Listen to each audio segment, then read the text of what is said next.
In 2018, a company built a factory in Michigan and started selling the best value off-road machine in America. $15,500. Real four-wheel drive, turbocharged diesel. Fiat-Chrysler filed a complaint 6 months later. Not because it was unsafe, because it competed too well. They won. The original design was banned. That is number 10. Number 1 is the most capable small off-road vehicle on Earth right now. Available in over 100 countries. Americans cannot legally own a new one until 2043, because the company refuses to ruin it just to sell it here. This is 10 Mini 4x4s, so tough America banned them from import. Before we get into the list, a quick note on how a vehicle actually gets banned in the United States. There are 4 mechanisms: NHTSA safety standards, EPA emissions, the chicken tax, a 25% tariff on imported light trucks that has been on the books since 1964, and trade dress complaints through the International Trade Commission. Every vehicle on this list hit at least one of those walls. One was destroyed by a competitor in a federal courtroom. Let's get into it. Number 10, the Mahindra Roxor. This is the only vehicle on this list that wasn't kept out by emissions law, safety standards, or geopolitical sanctions. The Roxor was erased from the American market by a competitor through a lawsuit. And it set a precedent that should concern anyone who believes that free market competition protects consumers. Mahindra is an Indian conglomerate that has been building vehicles based on the original 1948 Willys Jeep design since 1947. Under license from Willys, the same license that gave birth to modern Jeep, Mahindra spent 70 years refining that foundation. Better steel, better engines, modernized electrical systems. The Indian Army used them. Indian farmers used them across terrain that would destroy modern vehicles in a single season. Mahindra exported them across Africa, Southeast Asia, and the Middle East, anywhere that durability mattered more than comfort. In 2017, Mahindra opened its North American headquarters in Auburn Hills, Michigan, a few miles from where Fiat-Chrysler ran its global operations. In 2018, they began assembling the Roxor there. The Roxor was classified as an off-highway side-by-side utility vehicle, not a street-legal automobile, which meant it didn't need to meet federal motor vehicle safety standards. It sold through power sports dealerships to farmers, ranchers, hunters, and off-road enthusiasts. Starting price, $15,500. For context, a base Jeep Wrangler Sport. That year started at $27,000. The Roxor offered real four-wheel drive with genuine low range, a turbocharged diesel engine that produced 144 pound-feet of torque, and a fuel system designed to tolerate contaminated diesel that would destroy any modern common rail engine. It weighed under 3,500 pounds. It was, by almost any honest measure, the best value off-road machine sold in America that year.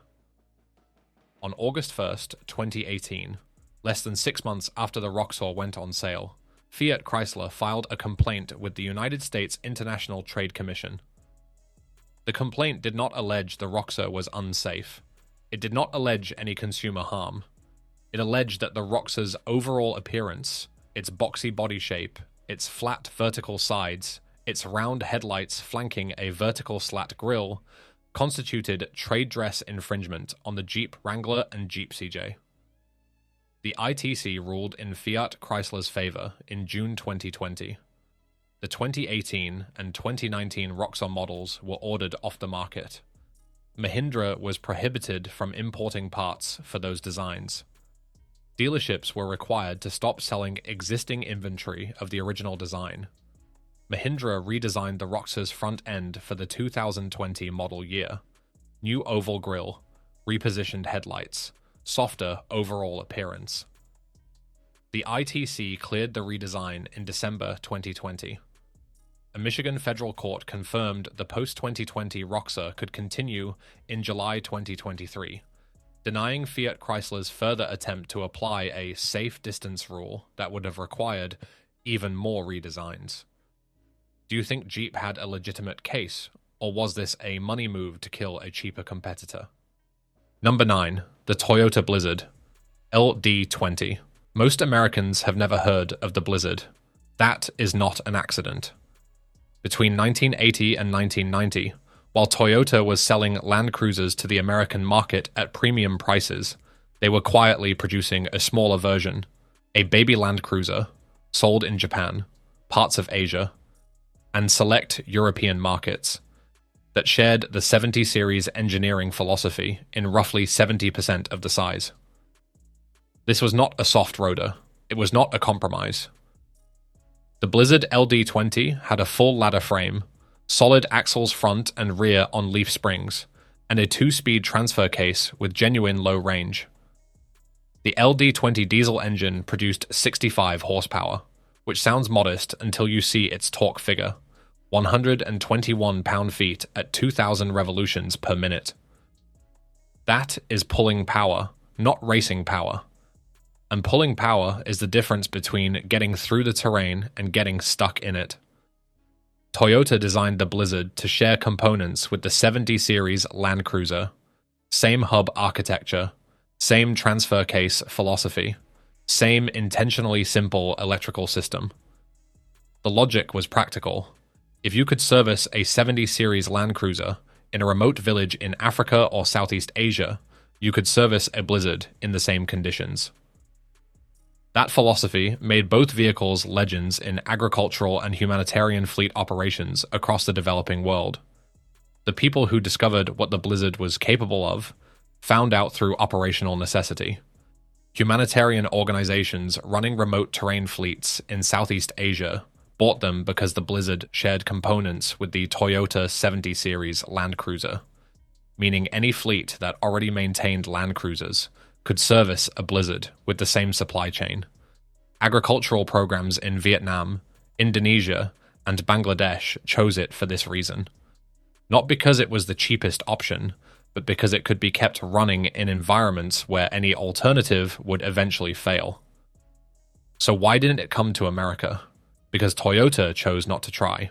The diesel emission standards in California, the largest US automotive market, made the LD20 a financial impossibility without expensive re-engineering.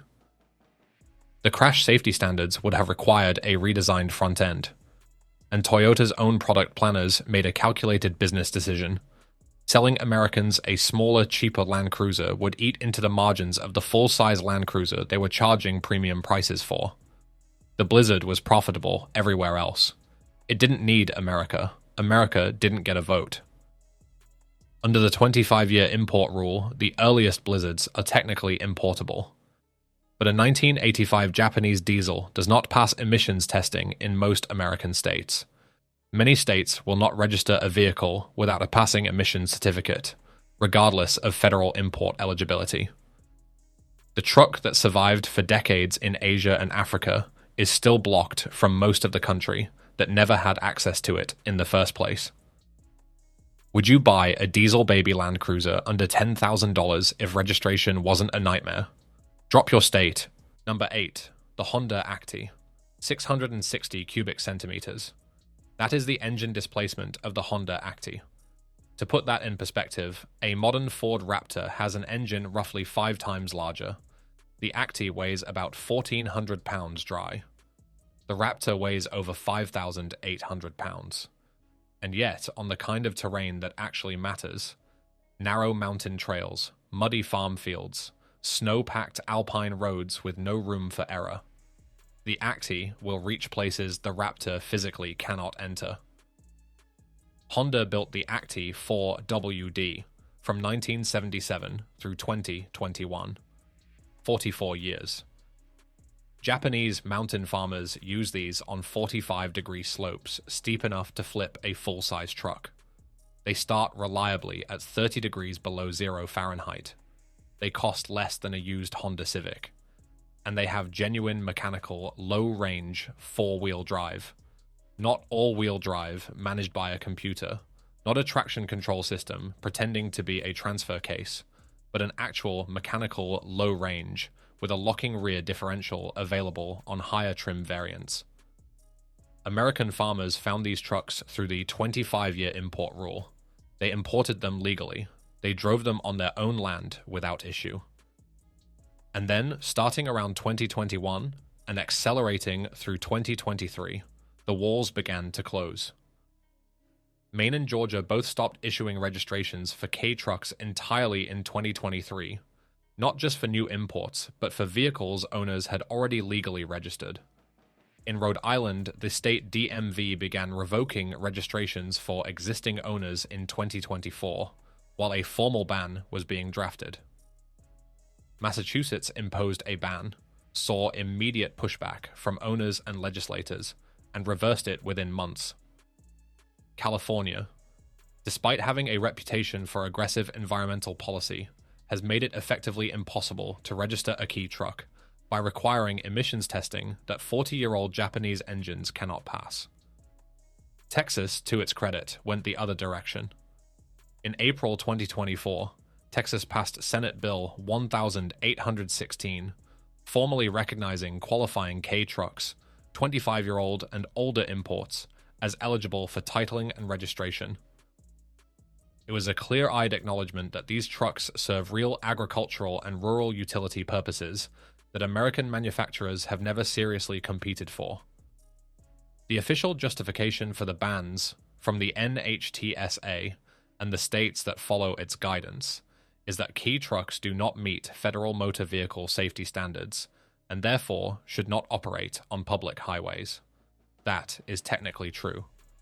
But as one Massachusetts legislator pointed out after the state reversed its ban, a Honda Acty K truck has been involved in 0 fatal crashes on American roads. A mid-2000s Ford F-15 was involved in thousands in the same year this debate was happening. The safety standard being invoked was never applied based on actual danger to the public. It was applied based on regulatory classification, not on observed public danger. Is a kei truck street legal where you live? Drop your state, building a map of where you can drive one. Number 7. The Daihatsu Taft /Rugger. In 1974, while Suzuki was refining the Jimny and Toyota was expanding the Land Cruiser lineup, a third Japanese manufacturer entered the compact off-road segment so quietly that most Americans have still never heard of what it built. Daihatsu, the smallest of Japan's major automakers, produced the Taft as a direct rival to the Jimny. Same philosophy, same buyer, same terrain, and in several measurable categories, a more capable tool. The Taft used a full ladder frame with solid front and rear axles, leaf-sprung, running a genuine 2-speed transfer case with true low range. The diesel variants, and this is where the Taft pulls ahead of the Jimny of the same era, ran a 2.5-litre naturally aspirated diesel that produced more low-end torque than the Jimny's gasoline engine while consuming roughly half the fuel. For anyone whose primary concern was getting real work done in remote terrain on minimal fuel cost, the Taft was the more honest machine. Daihatsu built the Taft and its longer wheelbase evolution, the Rugger, from 1974 through 2002. 28 years of continuous refinement. Australian farmers bought them in significant numbers. Australian off-road forums from the 1990s have page after page of debates between Taft owners and Jimny owners, with the Taft side arguing, credibly, that they had the better truck for heavy agricultural use. Indonesia, Malaysia, parts of Africa, and New Zealand all received variants. In Europe, it was sold as the 4-track. Across 28 years, Daihatsu sold the Taft into nearly every market where rugged, simple, diesel-powered utility was valued over comfort. Except the United States. Daihatsu made one attempt at the American market. In 1988, they arrived with the Rocky, a federalized gasoline-only, softer suspension version of the Rugger that was specifically re-engineered to pass US crash, emissions, and safety requirements. To get it federalized, Daihatsu stripped out the diesel, softened the suspension, added required safety equipment, and ended up with a vehicle that bore almost no resemblance to the agricultural workhorse the rest of the world was buying. Americans didn't want it. Daihatsu sold the Rocky in modest numbers from 1988 through 1992, and then withdrew from the United States entirely, never to return. The actual Taft and Rugger, the diesel, the ladder frame, the solid axle genuine low-range machine was never offered. Americans got a detuned gasoline-only shadow of the real thing, saw through it, didn't buy it, and watched the company leave. The diesel workhorse that outperformed the Jimny on farms across 4 continents was never given a single day in the American market. The Jimny, as we'll cover in the number 1 slot, is currently blocked from the United States. What almost nobody knows is that the Jimny had a direct rival for 28 years, and that rival never even got the chance to be blocked. It was surrendered before the fight. Have you ever seen a Taft or Rugger in person? Drop the country. How wide was the distribution, really?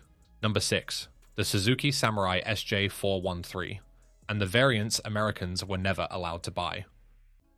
This is a different kind of story.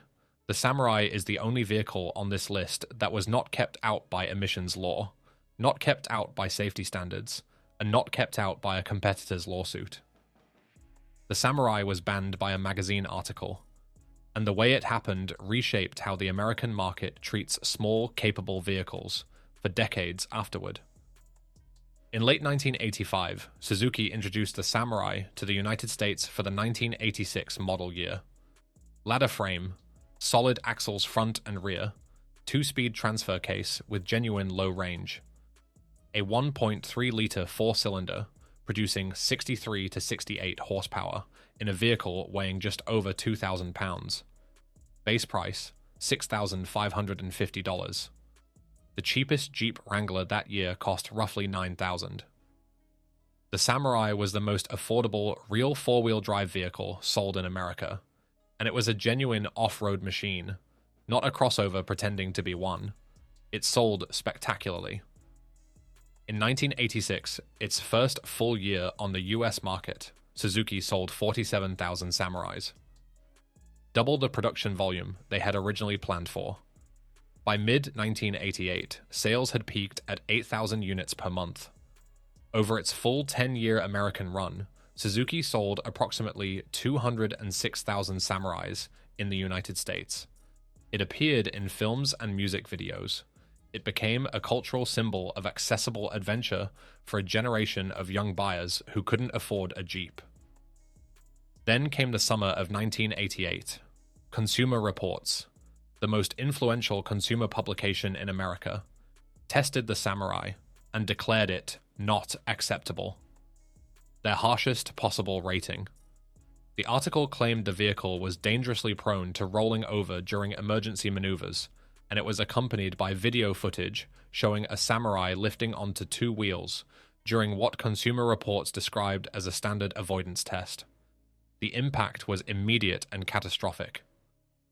In June 1988, the first full month after the article circulated, Samurai sales dropped by 70.6%. Not 70%. 70.6%.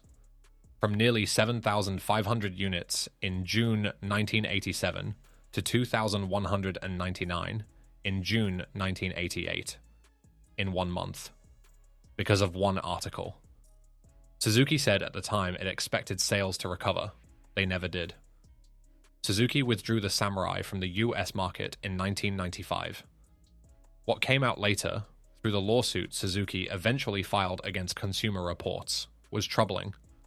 Internal documents showed that Consumer Reports testers had performed numerous runs attempting to induce the Samurai to tip over before achieving the result they published. The testing protocol used was not a standard automotive safety test. The same methodology, applied to comparable vehicles of the same era, produced similar results, but those vehicles' results were not published. The video footage selected for the article came from a series of attempts and showed the most dramatic outcome. Did you or someone you know own a Samurai? Was it actually dangerous or just a small truck doing small truck things? Number 5. The Lada Niva, Series production of the Niva began on April 5, 1977, at the Volga automobile plant in Togliatti, Soviet Union. On that day, AvtoVAZ put into production a vehicle that was, by the standards of its class, years ahead of anything the Western automotive industry was building. The Niva featured permanent four-wheel drive with a lockable center differential as a standard feature in 1977. Land Rover did not offer permanent four-wheel drive with a center differential lock as standard equipment in the Defender until 1983. That is a 6-year gap. The Soviet Union's rural utility off-roader beat Britain's most celebrated off-road brand to one of the most important four-wheel drive technologies ever developed. It happened in 1977. Almost nobody in the American market ever found out. The Niva's technical specification was striking for its era. The permanent four-wheel drive system used 3 differentials, front, center, and rear, with the center differential lockable via a separate lever in the cabin. The transfer case offered a separate high-low range selector. Combined with independent front suspension, a live rear axle on a 5-link setup, 9 inches of ground clearance, and a wading depth of 20 inches, the Niva could handle terrain that defeated most contemporary off-road vehicles without any of the complexity of later electronic systems, and it kept working in conditions that destroyed more sophisticated machines. A Niva used by the Soviet Antarctic expedition covered 25,000 miles in Antarctic conditions where temperatures dropped to 65 degrees below 0 Fahrenheit. Polar research stations trusted it because its simplicity meant it could be repaired in the field, by hand, without parts that had to be ordered from a distant city. The Niva was Lada's best-selling export. By 1978, it was at the Paris Motor Salon. Within its first years of European availability, it captured approximately 40% of Europe's market for four-wheel drive vehicles. It was sold in Australia as the Lada Bushman, in the United Kingdom as the Lada Cossack, in Germany and Austria as the Lada Tiger. In over 100 countries, under various names, the Niva was a serious commercial and functional success. AvtoVAZ submitted the Niva for US emissions certification in the late 1970s. It failed. They revised the carburation and submitted again. It failed again. The cost of meeting US emissions requirements for a vehicle they could only price competitively below $10,000 made the American market economically inviable. By the early 1980s, they stopped trying. Then came 2022. Russian sanctions following the invasion of Ukraine closed the door permanently. New Russian-manufactured vehicles cannot be sold or imported into the United States under the current sanctions regime. A vehicle that rewrote the technical history of four-wheel drive. Never sold here. Not even once. The Niva beat Land Rover to permanent four-wheel drive by 16 years. What other Soviet engineering achievements got buried? Number 4. The UAZ Hunter. The design specification that created the UAZ Hunter's ancestor was not written by a marketing team. It was written by the Soviet military in the late 1960s, and it contained a requirement that no American vehicle manufacturer has ever had to meet. The vehicle must be capable of surviving total supply chain collapse. A soldier with no formal mechanical training, using only hand tools, with only parts that could be machined in any provincial workshop, must be able to rebuild the drivetrain completely. The UAZ 469, which entered production in 1971 and served as the foundation for everything that followed, was engineered to that specification. Solid beam axle at the front, solid beam axle at the rear, leaf springs all around. A transfer case operated by a physical lever, with no electronic intervention. A wiring harness so simple it can be traced by sight. A carbureted engine option available well into the 2000s, specifically for operators in remote environments where electronic fuel injection creates unacceptable repair complexity. The Hunter, introduced in 2003 as the civilian successor to the UAZ 469 lineage, carries forward every element of that philosophy. It does not attempt to compete with the Land Rover Defender on refinement, or with the Jeep Wrangler on features. It competes on the only axis that matters in the conditions it was designed for.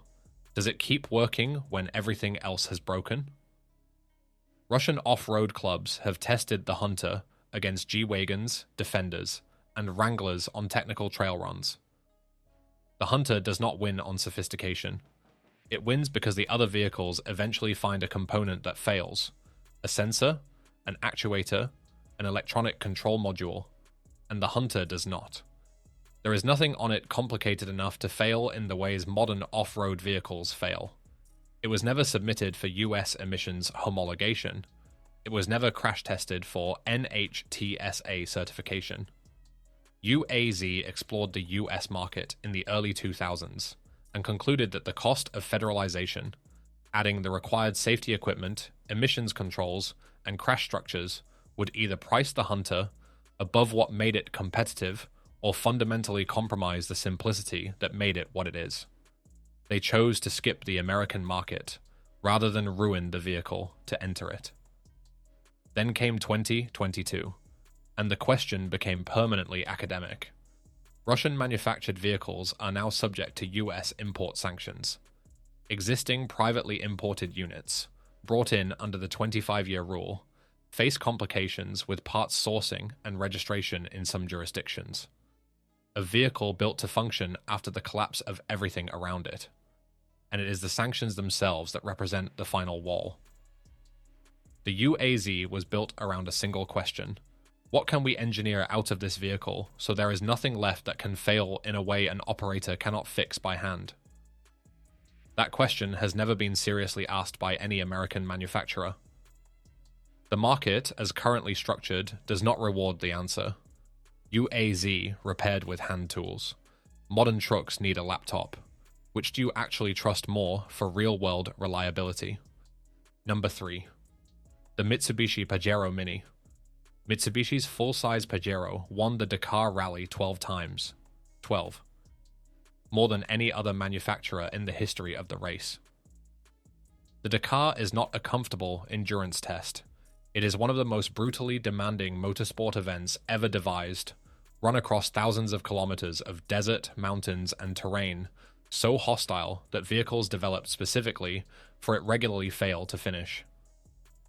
The engineering team that built those 12 Dakar-winning full-size Pajeros was then given a specific assignment: take what we have learned, apply it within kei-class regulations, and build the most capable small 4x4 we can produce. The result, introduced in 1994, was the Pajero Mini. This was not a watered-down K vehicle with a rally sticker on the door. It had a genuine ladder frame, a 2-speed transfer case with actual low range, a 660 cubic centimeter turbocharged engine producing 64 horsepower in a vehicle weighing under 1,800 pounds. The suspension geometry was designed with direct input from Mitsubishi's rally program, geometry that gave the Pajero Mini articulation numbers that embarrassed full-size SUVs, costing 5 times as much in controlled testing. Over its 18-year production run from 1994 to 2012, the Pajero Mini developed a devoted following among Japanese off-road enthusiasts, people who had access to full-size SUVs, and chose the Pajero Mini specifically because of what it could do on technical terrain relative to its size and price. A rally-derived suspension in a K-class body.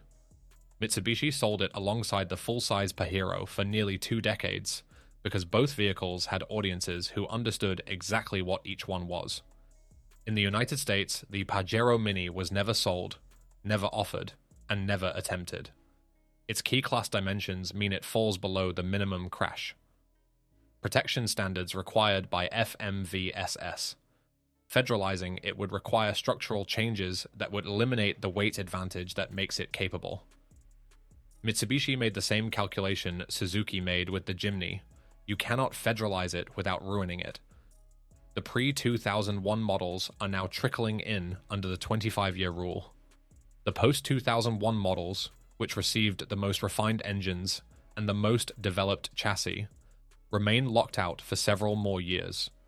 When they eventually clear the threshold, they will face the same state-level registration difficulties that confront every Japanese import of this era: emissions, safety classifications, and the administrative resistance of DMV systems that were never designed to process them. The legacy of 12 Dakar victories in a K-class body that Americans cannot legally buy new and can barely import used. The 18-year production run left a clear record. Mitsubishi applied Dakar engineering directly to the Pajero Mini, and the result was a K-class vehicle that outperformed trucks costing 5 times as much in the conditions it was designed for, because it was designed by engineers who had seen failure firsthand. Mitsubishi won Dakar 12 times and put that engineering into a K truck. Name one American production vehicle carrying a motorsport legacy this directly. Number 2, the Troller T4.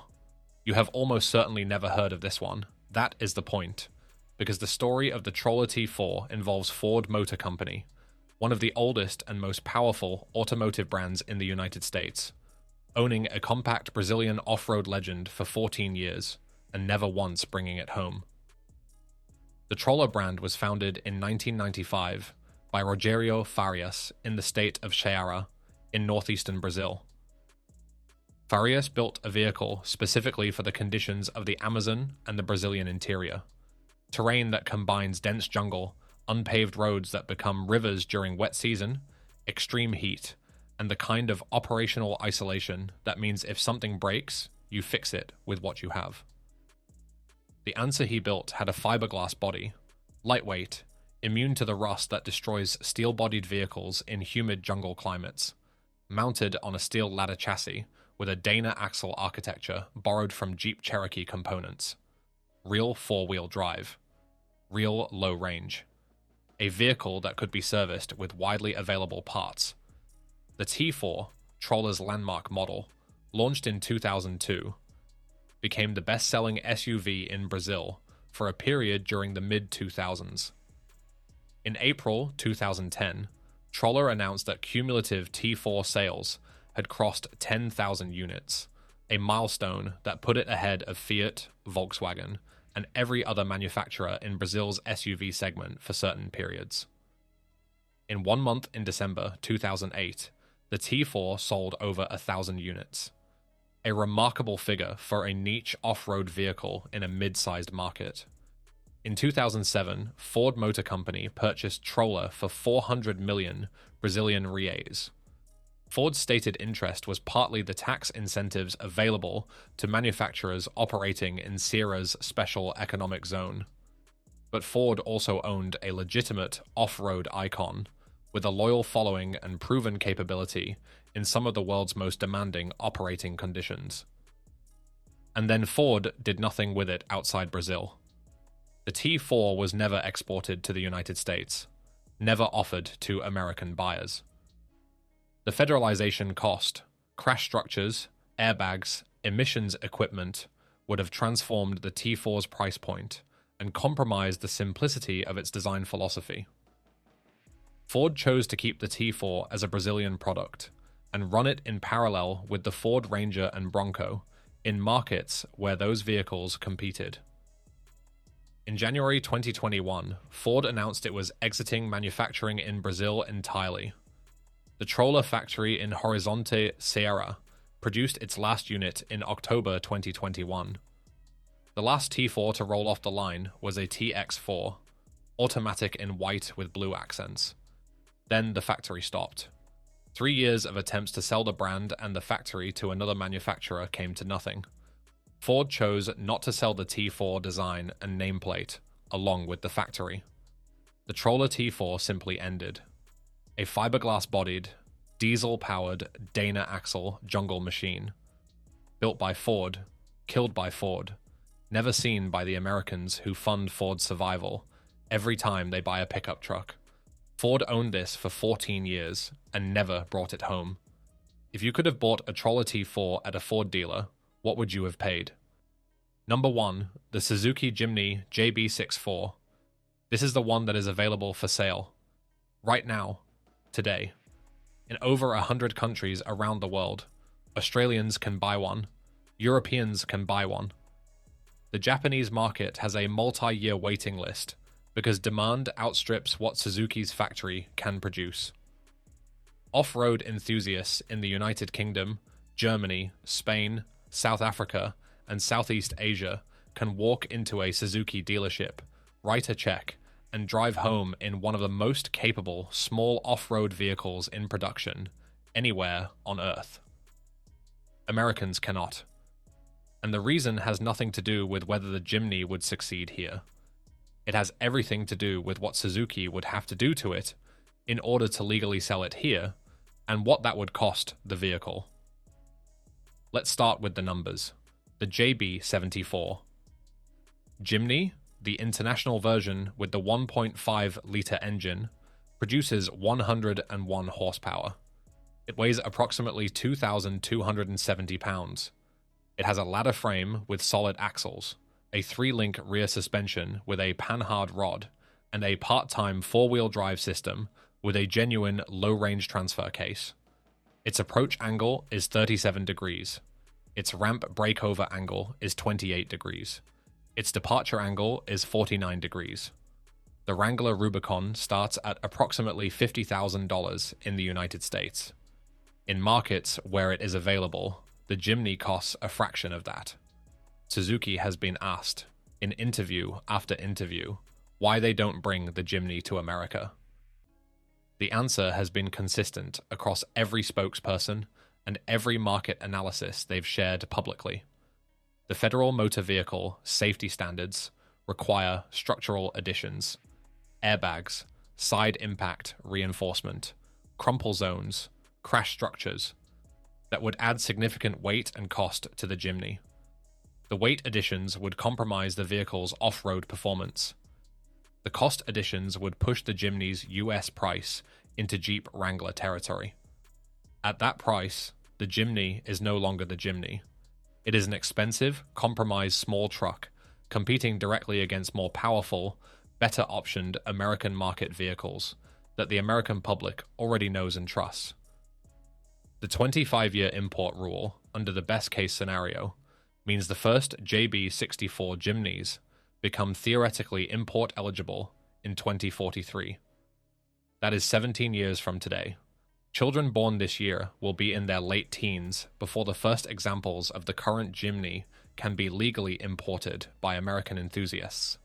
And by 2043, Suzuki will almost certainly have moved to a new generation, beginning a new 17-year wait.